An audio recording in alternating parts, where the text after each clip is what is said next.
este momento más información, más noticias que ya tenemos preparadas, y vamos a ir con otra de las entrevistas que tenemos lista en este día miércoles. En este caso, como lo hacemos todos los días miércoles, la segunda columna de Fabio Pircho en el día, porque la primera fue con la cuestión de los granos y el ganado, y ahora vamos a hablar de nuestras tradiciones. Fabio, muy buen día, ¿qué tal? ¿Cómo estás vos? ¿Cómo andás? Muy buenos días, José Luis. ¿Todo bien vos? Y bueno, nuevamente, como siempre te digo, gracias por tu invitación que tenemos los miércoles para compartir este momento y hablar algo sobre tradicionalismo. Así que bueno, siempre enormemente agradecido por tu difusión. ¿Qué tema o qué cuestión querés plantear hoy? Mira, hoy primero te comento lo de la repetición del programa Nuestros Orígenes Cultura Gaucha por NTV, durante todo febrero, va a ser los días sábado a las 12 de mediodía, por una cuestión que son todos los programas repetidos, para luego continuar con que empecemos a grabar nuevamente. Eso es por un lado. Y hoy te quería comentar un tema que puede ser interesante, que no tocamos nunca, y se me ocurrió el tema de las pulperías. Muy bien. Estamos hablando de los comercios más viejos de la historia de la Argentina.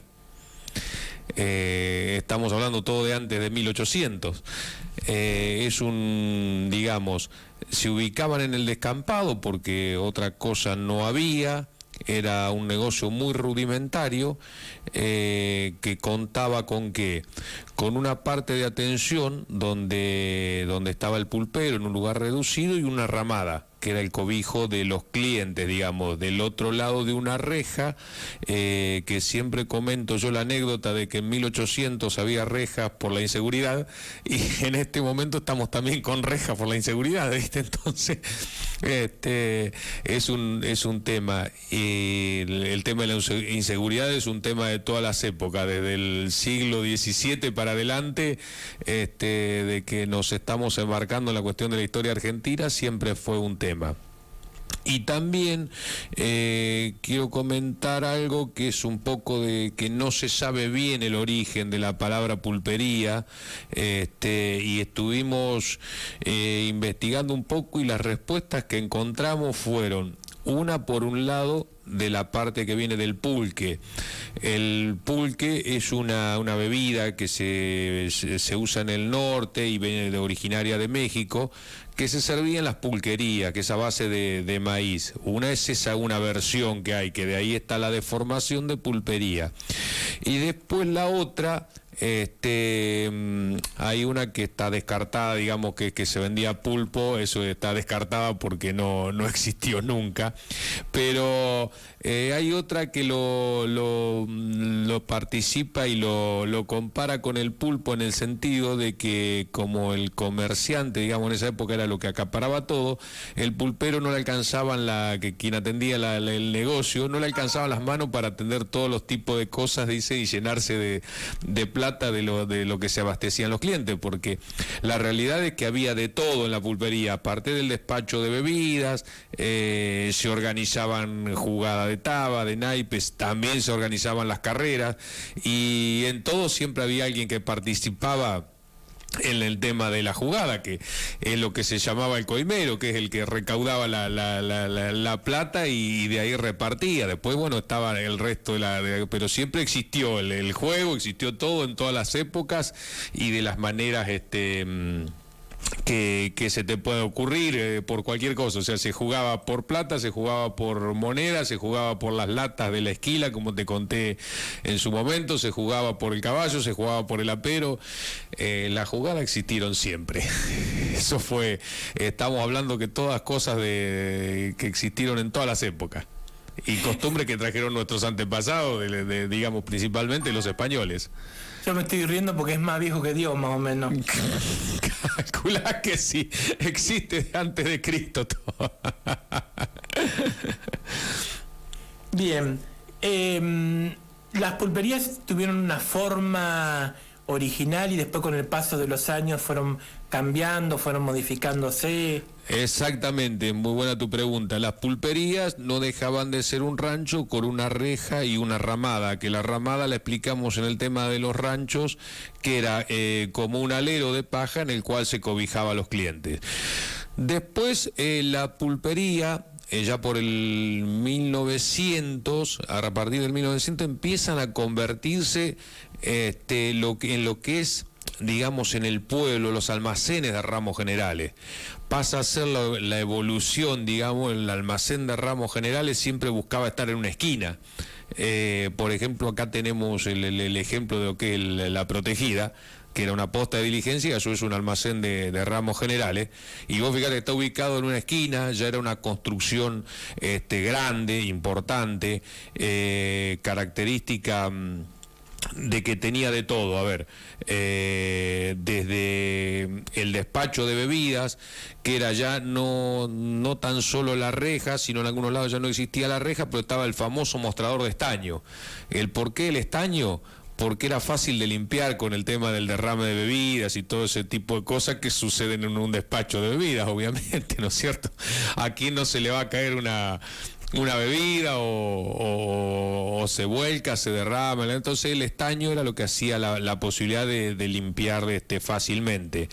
Las paredes, bueno, eran construcción de ladrillo de adobe, en adobe crudo, y en algunos casos eran de chorizo, como yo comenté, el almacén de ramos generales La Paz, en Roque Pérez, que es muy, muy importante, y detrás de ese almacén, haciendo un poco referido a la historia del tradicionalismo, está la vieja pulpería. Esa pulpería fue habilitada por don Juan Manuel de Rosas, que hay ahí un permiso autorizado, con una condición, de que no se le podía vender a los unitarios. Esa era la condición de la habilitación para llevarlo a lo que es la historia, ¿no es cierto? Y las construcciones, bueno, ya de los almacenes de ramos generales estamos hablando que eran sólidas, ya tenían techo de zinc, ya tenían cielo raso, los famosos cielos rasos hechos con ladrillos, los pisos en la mayoría de los casos eran de madera y tenían una profundidad bajo la madera, que eso es lo que formaba las cámaras de aire, con lo cual tenían respiraderos, y eso lo que hacía es que se mantenga libre de humedad. Después algunos lo tenías con sótano, algunas tenían el corralón, los almacenes generales, donde entraban los carros con la mercadería que traían, porque, o sea, había de todo. A ver, te puedo decir, desde el pacho de bebidas, lo que es comestible, todo tipo, que inclusive están las cajoneras famosas que levantaban, y bueno, tenían arroz, tenían la yerba, tenían todo, se vendía suelto al peso, estaba la balanza de platos en la cual se pesaba, y después tenía lo que era herramientas de trabajo para el campo, digamos, en ese momento, una pechera para el caballo, una anteojera, recado, lo que vos buscás, una pala, inclusive implementos agrícolas, y eso lo que le dio auge al funcionamiento de ese tipo de almacenes es el trabajo a crédito que usaban, porque el fiado era el único banco que existía en la campaña. Entonces el chacarero, digamos, principalmente, ¿qué hacía? Arreglaban una vez al año las cuentas. ¿Cómo se arreglaban? También acopiaban la cosecha, acopiaban otro tipo de producto, acopiaban lanas, todo ese tipo de cosas. Entonces, a fin de año, ponele, por poner una fecha, normalmente siempre a fin de año, cerraba la cuenta. Entonces cerraba la cuenta de la libreta que se iba anotando, y bueno, ahí hacían el balance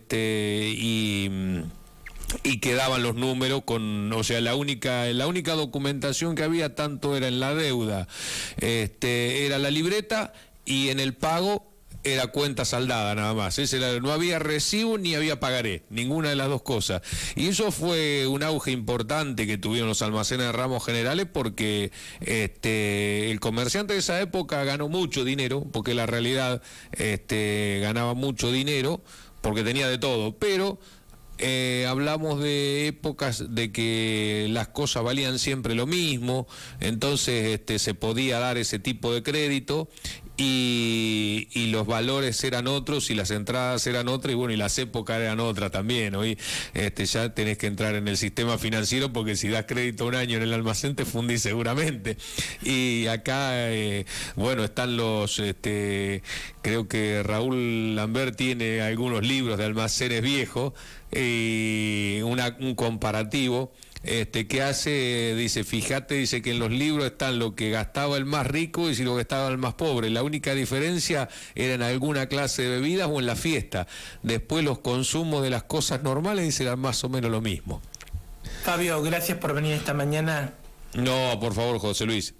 Muchas gracias a vos y bueno, dimos un pasito más a través de la historia con la cultura gaucha de lo que fue evolucionando, así que siempre gracias. Agradecido por difundir. Muchísimas gracias.